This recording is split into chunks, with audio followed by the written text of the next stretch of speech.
I feel like we have to have a GIF of Neo and Morpheus. I know Kung Fu, you know. But I'm especially thinking, theologically, you should have some people who, in a safe room, you can just think out loud.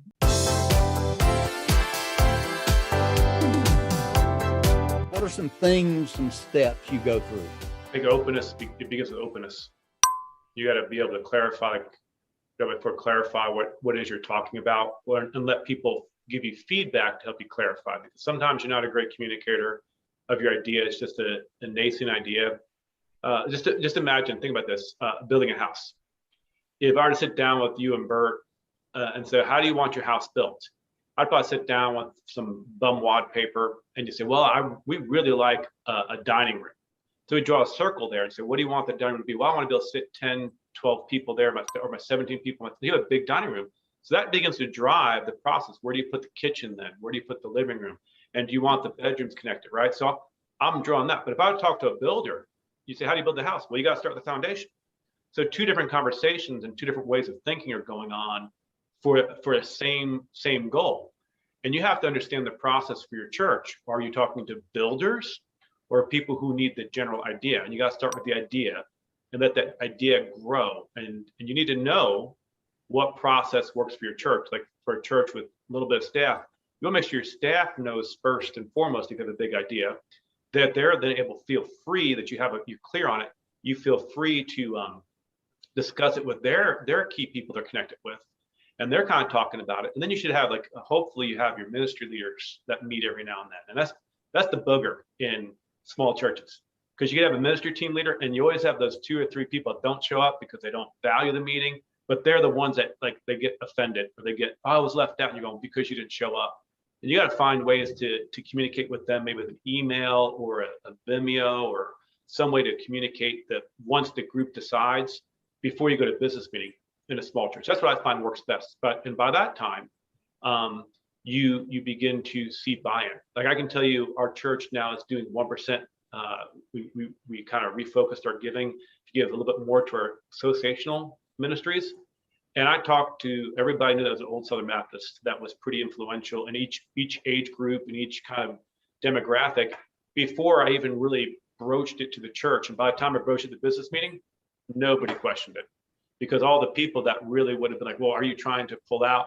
I explained, I am still cooperative program giving. I'm still believing in the missions program. I still believe in our association and our state, but I want to have more direct impact from our church that we can have hands-on and be like, yeah, we all agree with that. And so it was just a great meeting, but it took those phone calls, making those phone calls face-to-face, eyeball to eyeball.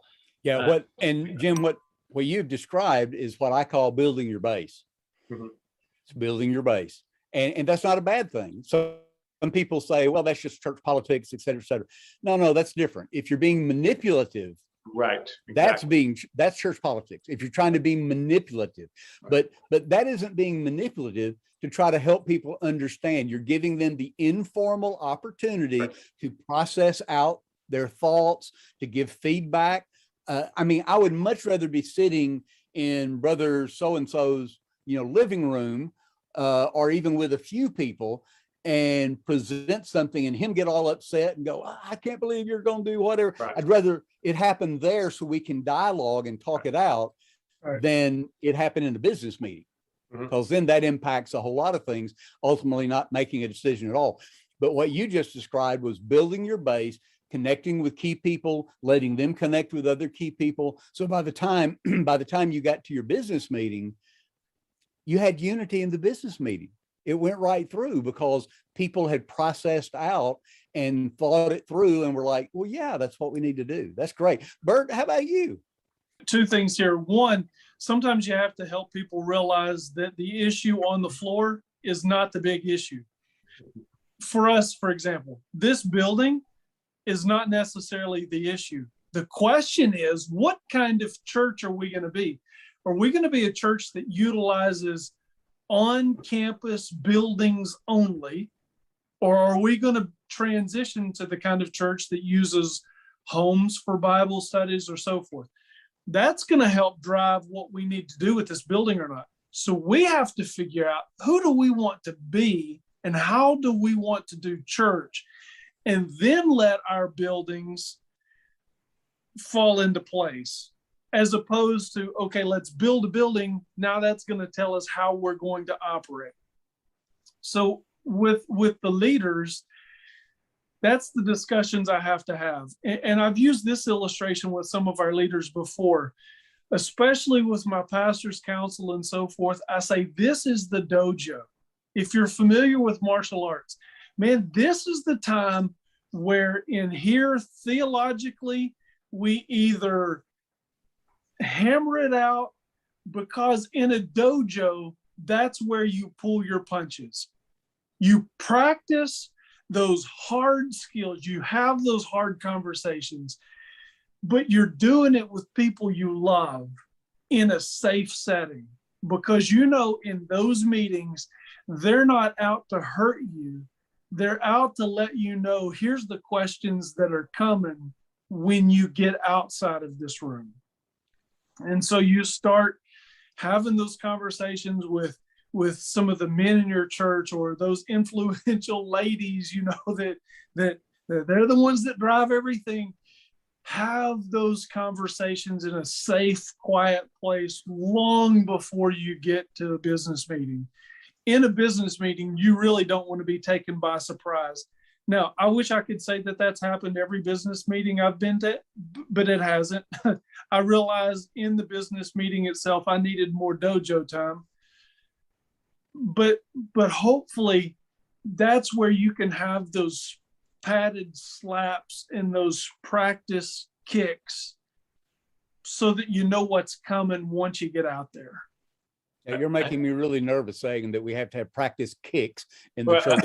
I feel like we have to have a GIF of Neo and Morpheus. I know Kung Fu, you know. But you know, I'm especially thinking, you know, theologically, you should have some people who, in a safe room, you can just think out loud and talk things through, and they're not gonna judge you and slam you. This is the, you know, that's what we had in seminary, in classrooms, is we could think and we could talk out loud, and we knew that a professor made it a safe place for us to just learn.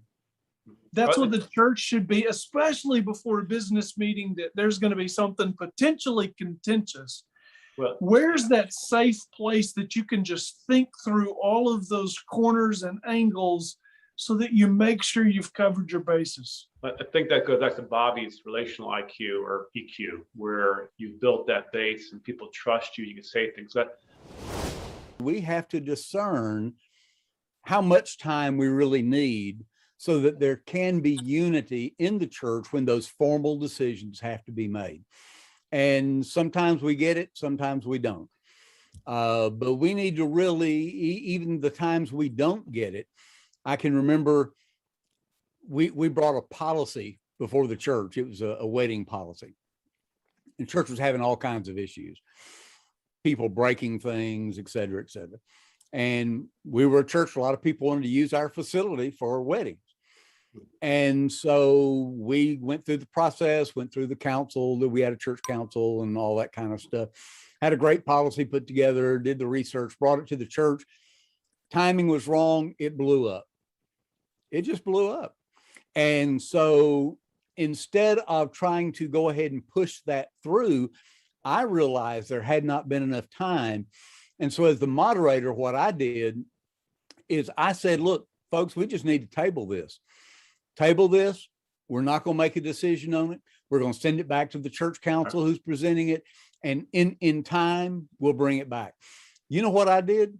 I took that policy, I dropped it back in the file folder, I put it in the file cabinet, and never looked at it again until about a year later. And the woman who had brought up the biggest argument about it, her daughter got married in that year. It'd been a year, but it was a year to the same month where this blow up had happened. In that business meeting, she said, whatever happened to that wedding policy? Said, well, we said the church council was going to deal with that again, but we hadn't brought it back up. Well, I want to recommend that the church council bring us back a wedding policy. We need a wedding policy, because what had happened in her daughter's wedding, there were some of the guests that broke a table, and there were other things that happened, and they realized what a mess it was, Right. because they had experienced it. I said, okay. So I went back, pulled it out of the file, took it back to the church council in their next meeting. The only thing I changed, now realize they had nitpicked this thing before. Right. I mean, every little paragraph, there was something not right. I didn't change anything except for the way we were going to compensate the custodian, because at that time, the church just paid the custodian a lot of money over the course of the year. So we had put in there a way that the family was responsible for paying the custodian. I talked to the custodian. She liked it a little different. I changed that, presented it back to the church council. Upon presenting it, I told them, hadn't changed anything except for that, showed them what it was, immediately got a motion to accept it, got a second, unanimous consent.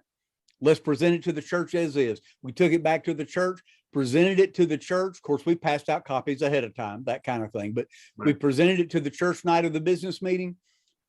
Immediately, didn't have to have a motion in a second because it came from a group, a committee or church council. Immediately was accepted on the floor, had a motion to go ahead and vote on it. Hey, let's vote. Okay, have a vote, unanimously accepted. Nothing was changed. It was a year later, and it was only because time. See, time can be our friend. Go ahead, Jim. I think you hit something though, that sometimes the opposition is because of some deeply held emotional connection to a framed idea. So like this mother knew her daughter's wedding was coming up, and she was afraid the policy might affect her wedding. And then when she didn't have the policy in place, she saw how it had impacted the church in a negative way. Just like my other illustrations, that somebody had a framing that this only one way to speak about it. Anything doesn't say it my way is anathema, and they have to like butt heads. And if you have a discussion, people start nuancing. Oh, you're not disagreeing with me in the principle, but we're trying to find a process that's going to work together, and we have to come to a meeting of the words in mind that this is a good thing for the church and good thing for me and good thing for you. And it may cause more difficulty initially, but in the long run, it's the right thing to do. And that's why time has to be our friend. You have to be able and have that relational connection. Yeah, because oftentimes people, it's kind of like one church I went to, I got just a couple of no votes, you know, when they were extending the call. And so it wasn't unanimous. There were a couple of no votes. And after I'd been in the church about 3 months, this guy scheduled an appointment to come meet with me, and he didn't want to drop by, wanted to make sure. And so we sat down to talk, and the first thing out of his mouth was, he said, "Brother Bobby," he said, "I'm here to confess." He said, "I am so sorry." He said, "I was one of those," I think it was 2 or 3, but anyway, he said, "I was one of those no votes." And he said, "I am so sorry. I am so sorry. You're doing such a good job, and we love you and your family." Oh, it's, and so he hadn't voted really against me as a person. He'd voted against the process. He felt like the committee had moved too fast and this, that, and the other. And that's what he explained. So sometimes in a business meeting of anything, sometimes people are unsettled by the process or something else, like you said, emotional. That's very true. Something emotional, and that's what causes the friction. So they have a hard time finding unity, you know, in the business, the formal business time, because of something like that that's unsettled. Right.